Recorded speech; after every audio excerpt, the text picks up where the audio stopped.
जर तुम्ही जुन्या साड्या टाकून देत असाल तर त्याआधी हा व्हिडिओ एकदा नक्की बघा. थंडीमध्ये वापरले जाणारे जर्किंग हे देखील आपण फक्त थंडीमध्येच वापरतो. इतर वेळेस ना त्यांना ठेवण्यासाठी खूप काही जागा लागते. तर यावेळी ना जुन्या साडीचा वापर करून आणि या थंडीमध्ये वापरल्या जाणाऱ्या जर्किंगचा वापर करून आपण छानच एक पिलो बनवतोय.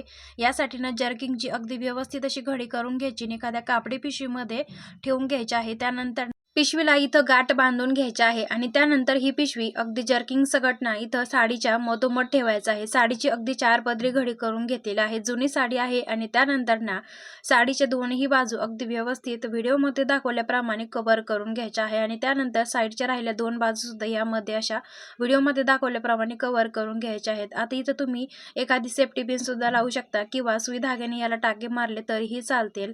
तर तुम्ही थंडीमध्ये वापरल्या जाणारा जर्किंगचा आणि जुन्या साडीचा असा हा छानसा उपयोग एक छान असा पिलो नक्कीच बनवू शकता आणि हा तुम्ही सोफा सेटवरती किंवा बेडवरती सुद्धा ठेवू शकता. तर व्हिडिओ कसा वाटला? आवडल्यास लाईक करा, शेअर करा.